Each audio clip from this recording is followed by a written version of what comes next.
Saudara yang dikasih oleh Tuhan, sebagaimana kita ketahui bahwa gereja GSKI, Gereja Suara Kebenaran Injil, kita menggunakan pengakuan iman rasuli itu sebagai pengakuan iman kita, saudara. Beberapa gereja mereka punya pengakuan imannya sesuai dengan denominasinya, tetapi kita sama dengan mainstream gereja-gereja yang lain, saudara, bahwa kita menggunakan pengakuan kita, pengakuan iman rasuli. Saudara, mungkin di beberapa tempat pengakuan iman rasuli kita ucapkan sekalipun tidak setiap minggu, tapi ada saat atau momen di mana kita ucapkan bersama-sama pengakuan iman rasuli ini, saudara. Kalimat yang pertama dikatakan di sana, aku percaya kepada Allah Bapa yang Maha Kuasa, Khalik langit dan bumi.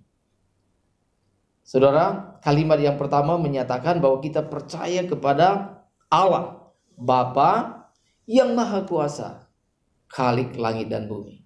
Khalik artinya pencipta langit dan bumi. Nah, saudara, hari ini yang sedikit saya mau sampaikan adalah pengertian daripada percaya ini, saudara. Apa sesungguhnya arti daripada percaya ini? Kalau kita mengucapkan aku percaya kepada Allah Bapa yang Maha Kuasa, Khalik langit dan bumi, saudara, apa yang kita ucapkan mungkin apa yang kita ucapkan tidak jaminan bahwa apa yang kita ucapkan itu sungguh-sungguh telah kita alami dalam hidup kita. Sebagai contoh misalnya, saudara, negara kita adalah Pancasila. Di bumi Pancasila ini, saudara, maka sila pertama daripada Pancasila itu tadi yang ada 5 sila. Sila yang pertama itu adalah ketuhanan yang Maha Esa. Artinya, saudara, negara kita, bangsa kita adalah bangsa yang bertuhan. Maka bangsa kita akan syok mendengar kalau misalnya ada orang yang mengaku Indonesia lalu mengatakan bahwa mereka tidak percaya kepada Tuhan atau mereka disebut sebagai ateis. Maka ini akan bisa menimbulkan satu shock, ya, keterkejutan. Loh, mengapa ada orang yang tidak bertuhan ada di Indonesia? Nah, lalu kalau kita teliti, bangsa kita itu bertuhan itu seperti apa sebenarnya? Ketika bunyi pertama dari Pancasila, ketuhanan yang Maha Esa. Ternyata, saudara, kalau kita jujur, di Indonesia ini asal orang itu sudah mengaku bahwa dia percaya Tuhan sudah cukup. Dianggap sudah bertuhan. Kalau misalnya seorang mengatakan saya percaya ada Tuhan, itu dianggap sudah bertuhan, sudah berketuhanan yang Maha Esa. Saudara, apalagi kalau misalnya seorang itu kalau misalnya disumpah, maka di situ kita melihat bahwa suasana bagaimana seseorang itu menghargai Tuhan itu akan terlihat. Beberapa waktu yang lalu, saudara, saya juga punya kesempatan mungkin berapa tahun yang lalu di rumah sakit RSUD Kota Tangerang, saudara. Waktu itu ada, kalau tidak salah ya, ada 2 dokter yang juga dilantik mungkin menduduki posisi tertentu. Jadi dari berbagai agama, dari agama mayoritas, lalu dari Kristen 2 orang, lalu dari satu lagi dari Buddha, saudara.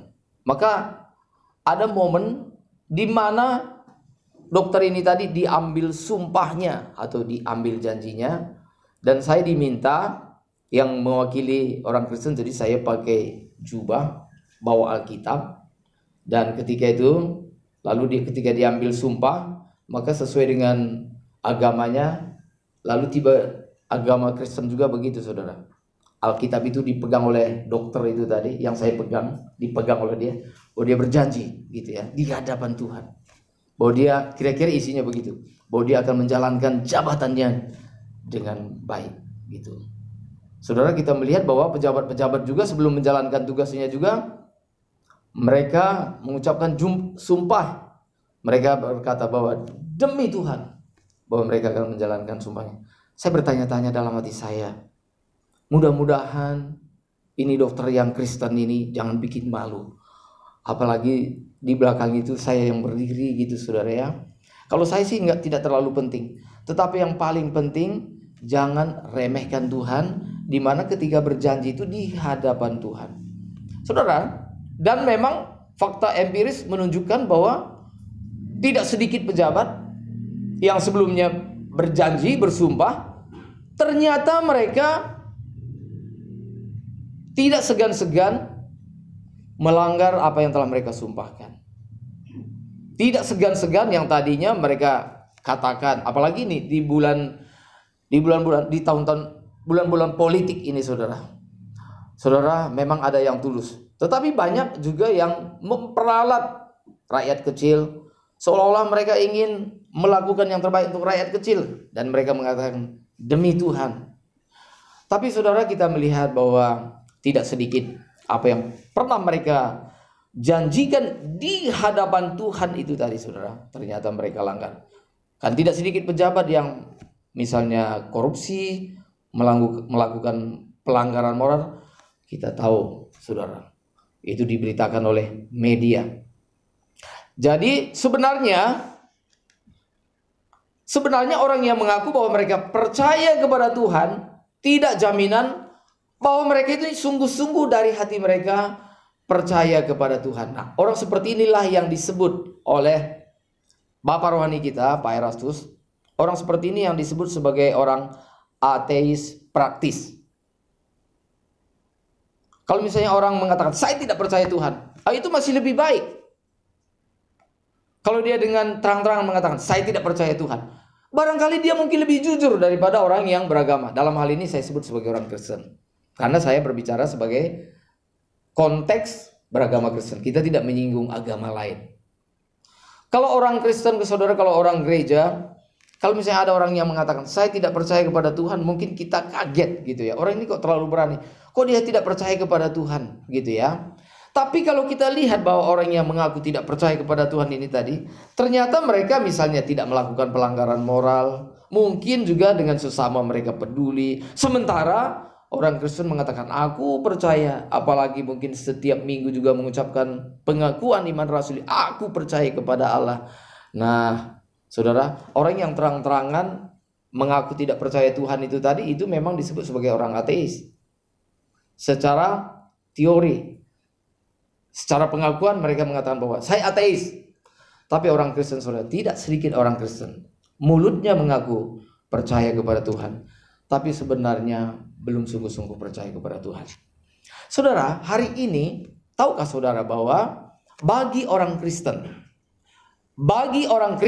pada umumnya, yang dimaksud dengan percaya kepada Tuhan itu, percaya itu seringkali itu hanya dianggap sebagai tindakan nalar atau aktivitas pikiran. Maksudnya apa? Maksudnya ketika seseorang itu dengan pikirannya mengatakan, aku percaya bahwa Tuhan ada, itu kita anggap bahwa orang seperti ini sudah bertuhan. Orang seperti ini sudah percaya kepada Tuhan. Nah saudara, iman seperti ini ditentang oleh Rasul Yakobus. Rasul Yakobus berkata, engkau percaya bahwa Allah ada?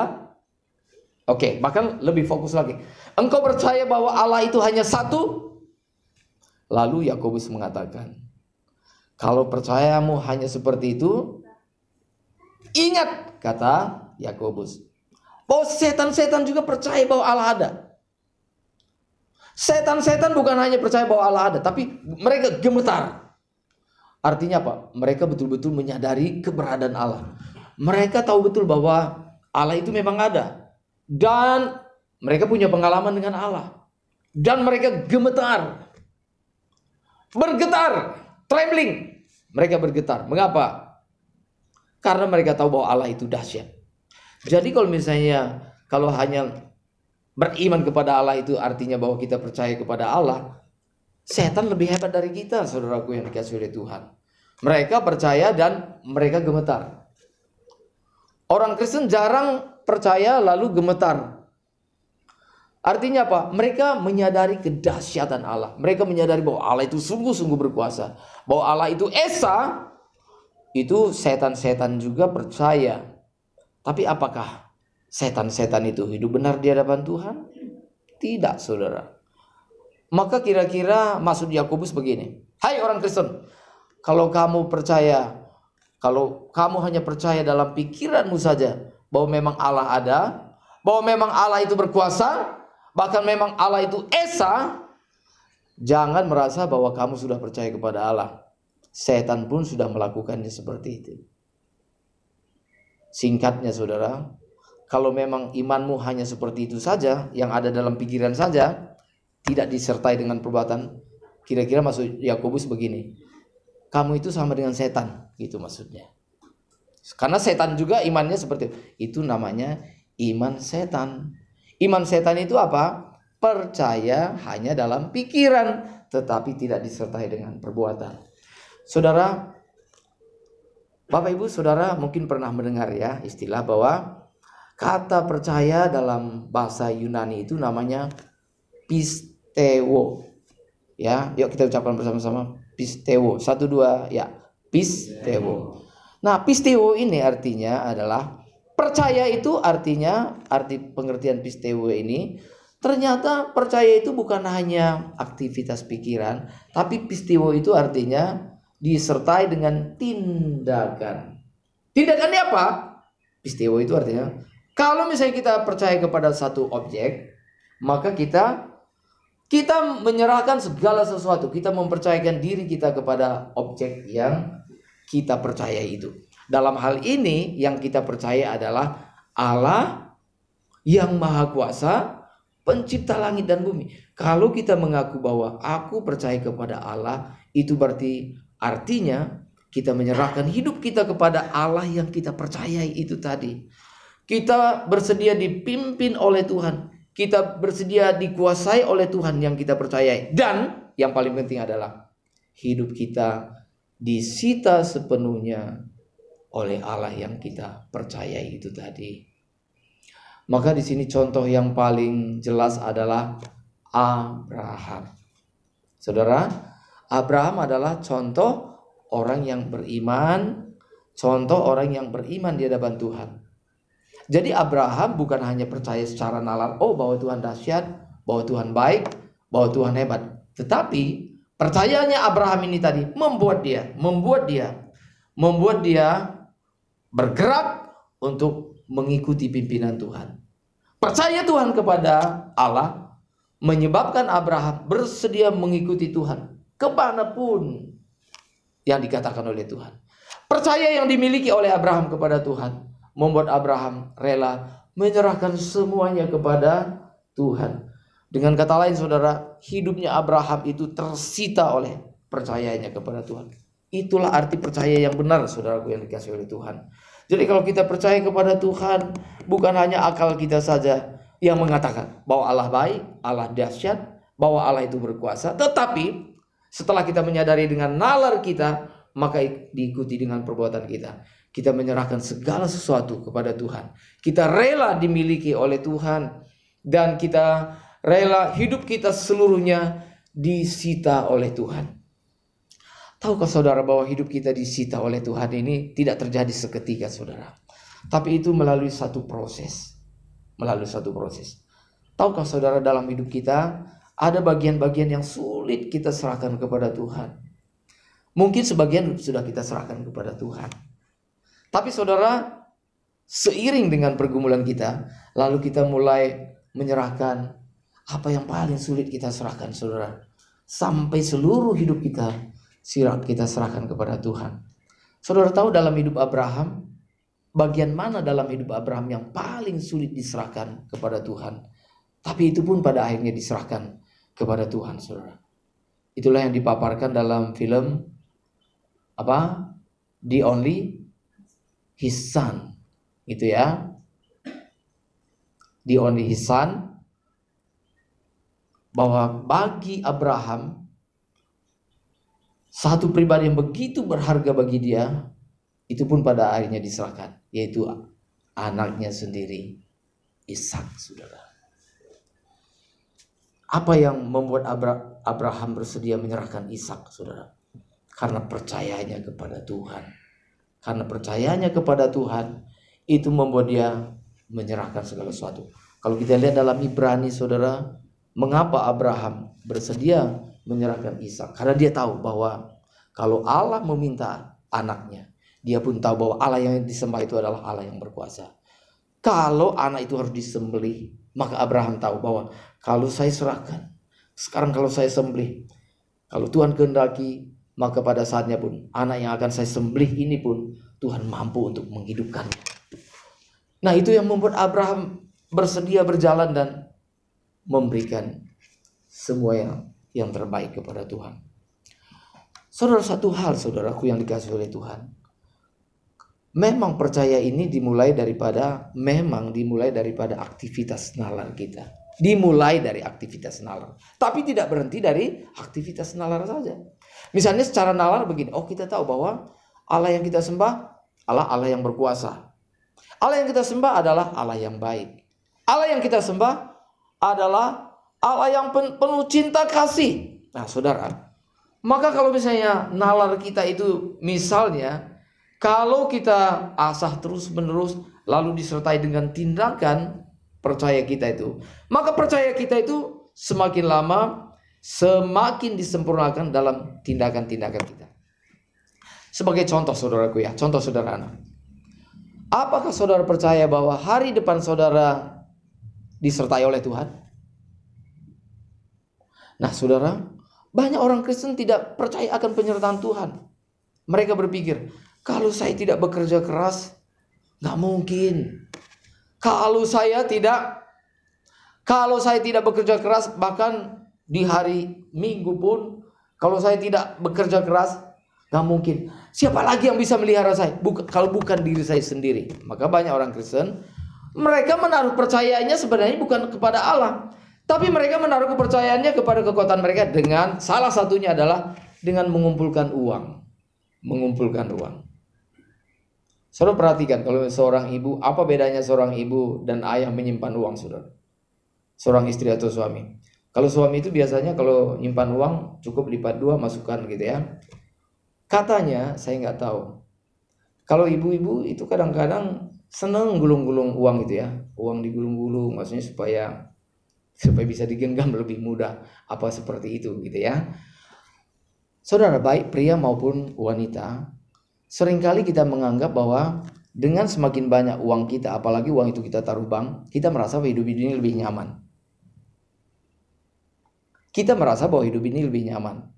Nah, maka percaya kita kepada Tuhan mulai bergeser nih. Kita percaya bukan kepada pemeliharaan Tuhan, tapi kita percaya bahwa seberapa rupiah yang sudah kita simpan di bank. Wah, lalu kita berpikir, kalau saya sakit, udah aman. Misalnya begini, banyak orang berpikir, uang sudah aman. Buat sakit, nikahkan anak, pergi kemana-mana, udah cukup. Tapi saudara, mereka tidak berpikir bahwa uang itu, saudara, seperti Alkitab katakan, uang itu punya sayap.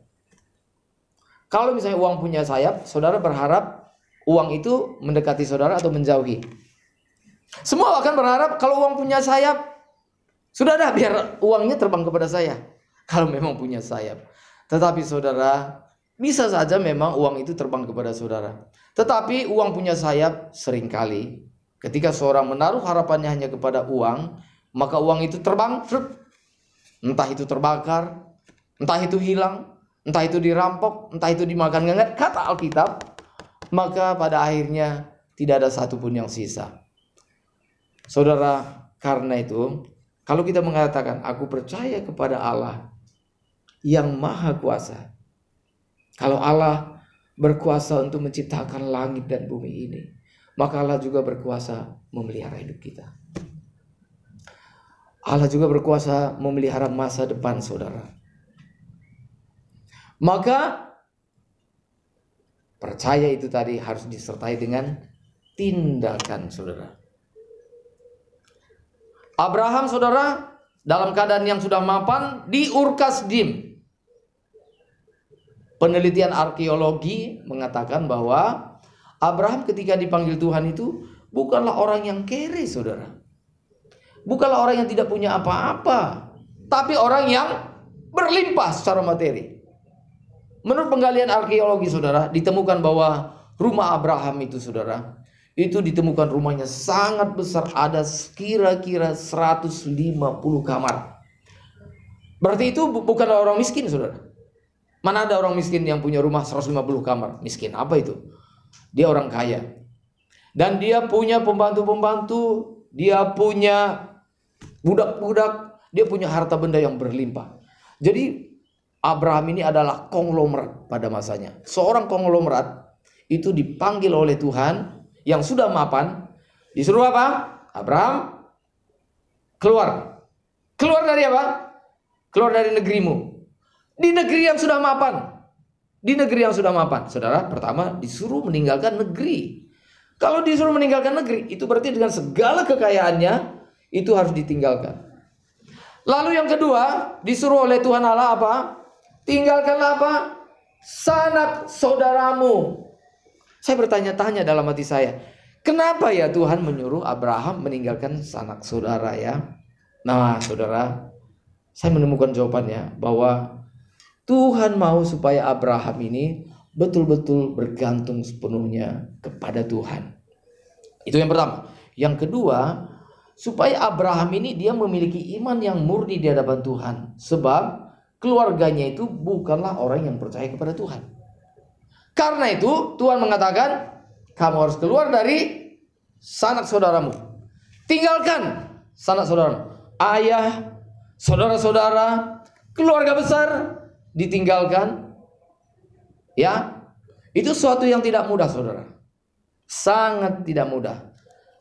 Lalu yang ketiga, saudara, membuat perjalanan Abraham itu menjadi lebih tidak mudah lagi. Lalu Tuhan mengatakan, setelah keluar lalu kemana?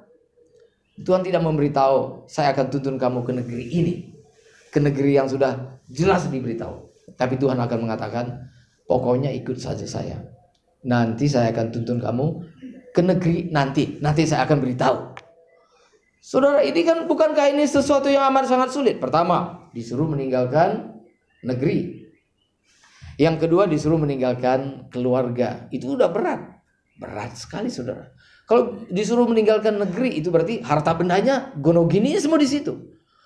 Lalu yang membuat lebih berat lagi secara manusia adalah, aku akan menuntun kamu, ikut saya. Kemana? Ke negeri yang akan saya tunjukkan. Jadi kan bagi Abraham kan belum tahu negeri apa itu. Ke negeri mana? Ke negeri mana yang mau dimaksud? Tidak jelas, saudara. Tidak jelas. Tapi apa yang dilakukan oleh Abraham, saudara?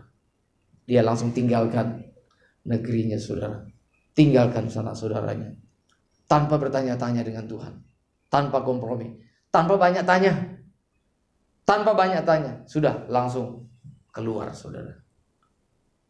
Bagi Abraham itu yang paling penting adalah di mana Tuhan berada, itulah yang paling penting bagi dia. Entah itu kemanapun tidak jadi masalah. Yang penting Tuhan menyertai. Saudara, bukankah seharusnya hidup kita juga seperti itu, saudara? Entah dimanapun saudara berada, tidak jadi masalah. Yang penting di situ saudara disertai oleh Tuhan. Dimanapun saudara tinggal, entah tempat itu menyenangkan atau tidak, yang penting saudara disertai oleh Tuhan. Disertai oleh Tuhan itu lebih dari apapun juga, saudaraku yang dikasihi oleh Tuhan. Maka iman atau percaya, kalau kita mengatakan aku percaya kepada Allah Bapa yang Maha Kuasa, Khalik langit dan bumi, artinya hidup kita disita oleh Tuhan. Kita melakukan apa yang Tuhan kehendaki dalam hidup kita, saudara. Saudara, Abraham meninggalkan negerinya Ur Kasdim menuju tempat yang akan diberitahu oleh Tuhan. Baru belakangan memang ketahuan bahwa negeri itu adalah tanah Kanaan. Saudara, kalau perhatikan di atlas satu peta itu, saudara, kira-kira perjalanan itu jarak Ur Kasdim sampai kepada Kanaan itu kira-kira itu ada kira-kira 1000 km.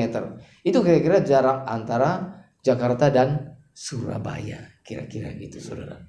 Ya, tapi ini kan ditempuh bukan naik pesawat, bukan naik kendaraan, tapi ditempuh dengan perjalanan yang memang pada zaman dulu biasa jalan kaki atau sekali-sekali naik onta. Nah, ini perjalanan yang membutuhkan waktu yang tidak sedikit, saudara. Maka baik Abraham, saudara. Abraham dia menuju kepada Kanaan. Abraham melakukan perjalanan dari Ur Kasdim ke tanah Kanaan.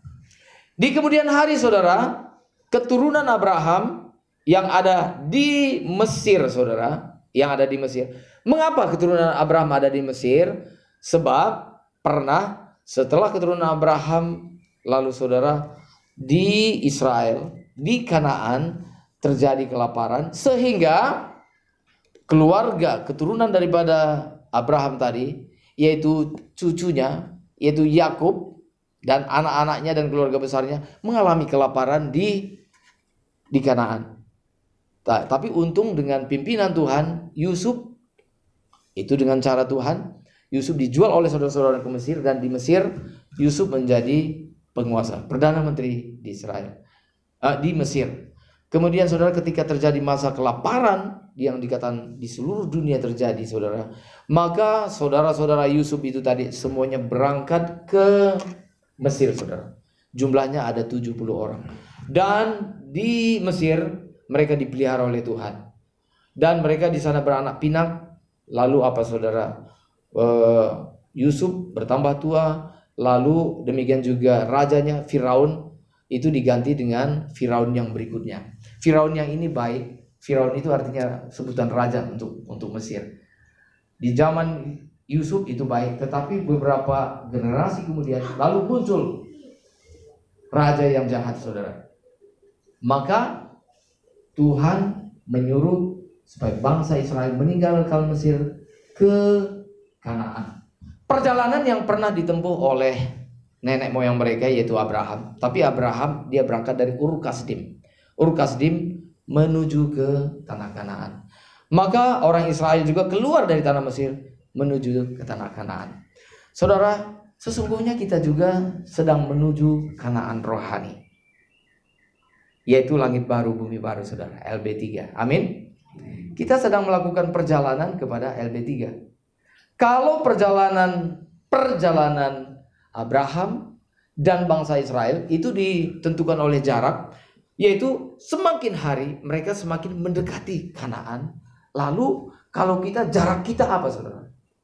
Kalau mereka jaraknya secara geografis atau jarak secara fisik, maka kita pun sebenarnya sedang menempuh jarak tapi secara rohani. Jarak itu namanya adalah perubahan hidup. Maka saudara, sebelum kita sampai di Kanaan sorgawi, saudara, maka Tuhan sedang memproses kita supaya kita semakin hari semakin disempurnakan oleh Tuhan. Mari kita baca satu ayat firman Tuhan dalam 2 Korintus pasal 6 ayat 17. 2 Korintus pasal 6 ayat yang ke-17, saudara. Mari kita akan baca bersama-sama dari 2 Korintus pasal 6 ayat yang ke-17. Yang sudah menemukan katakan amin. Oh, gak ada yang mengaminkan, berarti belum ketemu ya. 2 Korintus pasal 6 ayat ke-17. Oke, 2 Korintus pasal 6 ayat yang ke-17. Yuk kita cari dulu bersama-sama, biar kita melihat ayat ini langsung, biar kita diberkati oleh ayat ini. Oke, yang sudah menemukan katakan amin. Sudah mulai ada amin. 2 Korintus pasal 6 ayat yang ke-17. Sekali lagi, yang sudah menemukan katakan amin. Amin, amin. Yuk kita baca bersama-sama, 1, 2, 3. Sebab itu keluarlah kamu dari antara mereka dan pisahkanlah dirimu dari mereka, firman Tuhan, dan janganlah menjamah apa yang najis, maka aku akan menerima kamu. Saudaraku yang dikasihi oleh Tuhan, ini pesan Tuhan bagi kita, saudara.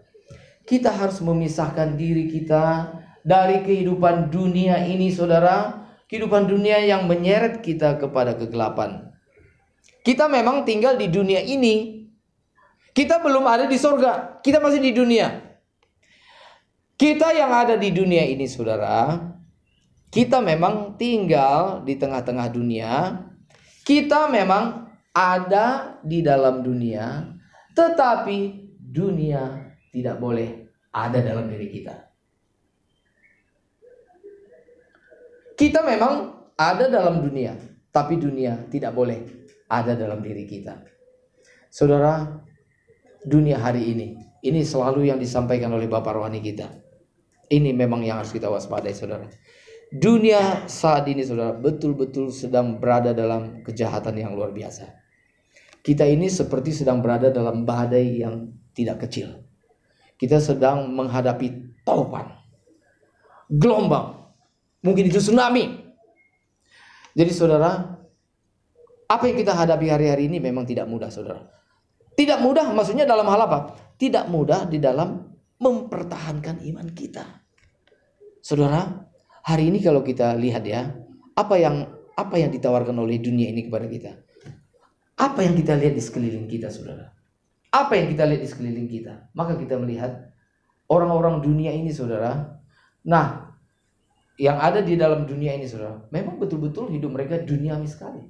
Di mana mereka misalnya, saudara, bagi mereka seseorang itu berharga kalau mereka misalnya memiliki barang yang bermerek, mobil yang mewah, itu dianggap berbahagia. Dianggap mereka itu berkelas. Dianggap mereka itu terhormat. Itu bagi orang dunia. Celakanya, sekali lagi, celakanya, cara hidup seperti ini juga masuk di gereja. Masuk di gereja. Kadang-kadang kalau tidak disadari, maka jemaat saudara, kalau saudara misalnya menghargai hanya orang berduit, kalau saudara menghargai hanya orang yang kaya, kalau saudara menghargai hanya orang yang berpendidikan, sebenarnya saudara juga sudah terseret oleh arus dunia ini. Harusnya saudara, kita yang ada dalam dunia ini, kita tidak boleh terseret oleh dunia ini. Kita menghargai setiap jiwa. Mengapa? Sebab Bapa di surga menghargai setiap jiwa. Tuhan Yesus menghargai setiap jiwa. Siapapun dia, bagaimanapun dia, entah miskin, entah kaya, entah berpendidikan atau tidak berpendidikan, dicintai oleh Tuhan. Maka kita harus punya hati yang sama dengan Tuhan.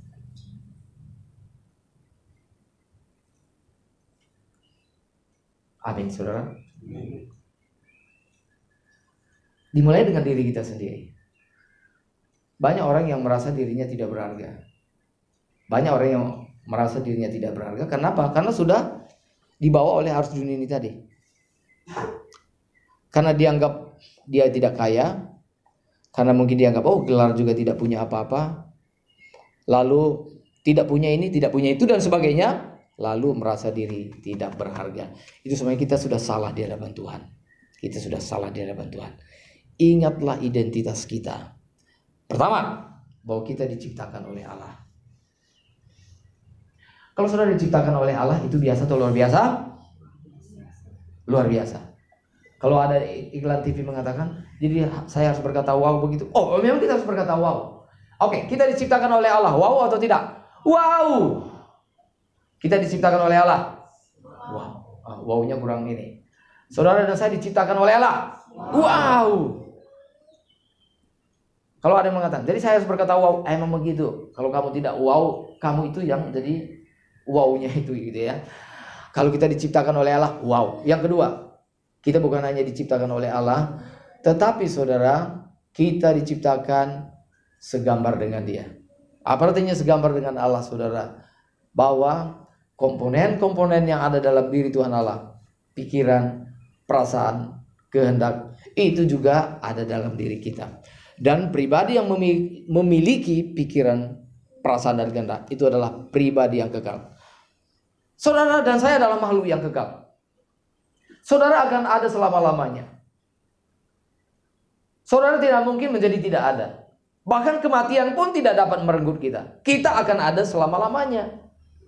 Itu artinya bahwa kita makhluk kekal. Sadar ini saudara. Ingat hal ini. Bahwa kita diciptakan oleh Allah. Dan kita diciptakan menurut gambar Allah. Segambar dengan Allah. Allah kekal dan kita juga kekal. Dan saudara, identitas kita apa? Kita dibeli oleh darah Yesus. Supaya apa? Supaya kita dimiliki oleh Yesus. Oleh Tuhan kita, Yesus Kristus. Jadi saudara, kemarin Bapak Rohani kita mengatakan, dan ini saya sampaikan kepada kita semuanya saudara. Pengertian daripada pisteo itu, percaya itu saudara, bukan hanya satu arah. Bukan hanya bahwa kita percaya kepada Tuhan, tetapi ada satu arah lagi, yaitu kita percaya, bukan hanya percaya kepada Tuhan, tetapi Tuhan juga percaya kepada kita. Di dalam Alkitab, saudara, itu di dalam kitab Yohanes, saudara, kitab Yohanes pasal 2. Yuk kita lihat. Yohanes pasal 2.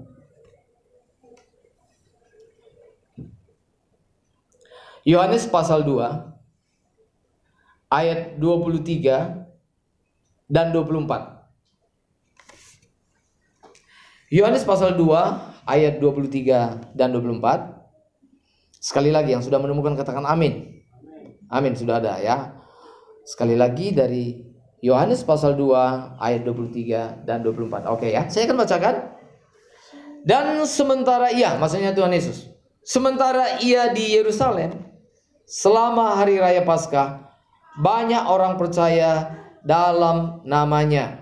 Oke, banyak orang percaya kepada siapa? Kepada Yesus. Karena mereka telah melihat apa? Tanda-tanda yang diadakan. Tapi ayat 24 menyedihkan. Yuk kita baca bersama-sama. 1, 2, 3. Tetapi Yesus sendiri tidak mempercayakan dirinya kepada mereka. Karena apa? Karena ia mengenal mereka semua. Saudara, ayat ini harusnya juga menjadi pemikiran kita. Saudara percaya kepada Tuhan Yesus? Jawab pertanyaan saya yang sangat bodoh ini. Saudara percaya kepada Yesus? Amin. Tapi pertanyaan berikutnya renungkan saja. Apakah Tuhan percaya kepada saudara? Ini lebih penting lagi, saudara. Tuhan yang mengetahui hati kita. Artinya apa? Artinya apa, saudara? Kalau Tuhan mengetahui hati kita, inilah yang harus kita perjuangkan. Bahwa mungkin ada hati kita yang belum berkenan di hadapan Tuhan. Ini yang perlu kita bereskan di hadapan Tuhan. Kita perlu memiliki karakternya Tuhan Yesus, saudara. Kita perlu memperbarui hidup kita dari sehari ke sehari. Sampai bukan hanya kita saja yang percaya kepada Tuhan, tetapi Tuhan pun percaya kepada kita. Ini penting sekali, saudara. Mungkin lain waktu kita akan bahas tentang hal ini. Jadi inilah pengertian percaya yang sesungguhnya. Kalau kita mengatakan aku percaya kepada Allah Bapa yang Maha Kuasa, Khalik langit dan bumi, bukan hanya aktivitas nalar, tapi seluruh hidup kita. Dan saudara, yang terakhir yang ingin saya sampaikan adalah kalau kita percaya, mengaku bahwa kita percaya kepada Allah, kalau hidup kita disita oleh Allah, artinya hidup kita mengalami perubahan dari sehari ke sehari untuk kepentingan Tuhan. Itu lebih utama daripada saudara memiliki segala-galanya yang diraih oleh dunia ini, saudara. Ini sedikit dengan penuh cinta kasih saya mau sampaikan. Tidak bermaksud untuk menyakiti seseorang, tidak bermaksud untuk menyindir, tapi ini perlu sekali. Seseorang itu apakah sudah berubah? Kadang-kadang kita bisa lihat daripada statusnya di media sosial. Ini harus saya sampaikan sebagai hamba Tuhan. Ada orang yang statusnya itu terus pamerlah bahwa dia punya mobil baru, bahwa punya rumah baru. Ada orang yang begitu, padahal udah pendeta gitu. Oh, terima kasih. Waduh, saya dapat mobil luar biasa. Aduh, capek deh ngeliatnya gitu ya. Lalu misalnya acara makan-makan yang mewah dibagikan. Coba ya, renungkan. Apakah yang saudara bagikan di medsos itu berguna bagi orang lain? Kalau misalnya hanya pamer saja, misalnya saya sekarang ada di sini, saya sekarang ada di negara ini, saya sekarang ada di daerah ini, saya sedang ini dan sebagainya. Apakah juga itu memang untuk kemuliaan nama Tuhan, atau kita sedang meninggikan diri kita, saudara? Saudara, hati-hati juga menggunakan medsos, saudara. Kalaupun saudara harus menggunakan medsos, sampaikanlah hal-hal yang penting. Sampaikan misalnya share firman Tuhan, atau misalnya ada pengalaman-pengalaman yang bisa memberkati orang lain. Kita pergunakan medsos itu dengan bijaksana. Bukan berarti bahwa kita tidak boleh pakai medsos sama sekali. Itu bodoh juga, saudara. Pergunakanlah medsos itu semaksimal mungkin, supaya melalui medsos itu pun orang lain diberkati. Ada yang mengaminkan? Setuju? Ya. Kalaupun misalnya saudara entah ada kebersamaan keluarga, saudara bagikan dengan maksud bahwa saudara bisa menjadi saksi bahwa saudara bersama-sama, berkumpul bersama-sama, akur, itu bisa mungkin memberkati orang lain. Tapi kalau saudara misalnya punya barang-barang mewah dipublikasikan, ada orang yang memang hanya pamer saja bahwa dia punya ini, punya itu, punya ini, punya itu. Nah, sekarang apa untungnya bagi orang lain? Dan terutama adalah Tuhan yang paling mengetahui motivasi kita yang sedalam-dalamnya. Apakah itu memang berguna bagi orang lain atau tidak. Jadi percaya kepada Tuhan artinya kita rela dimiliki oleh Tuhan. Kita rela dipimpin oleh Tuhan. Amin. Tuhan memberkati kita. Amin.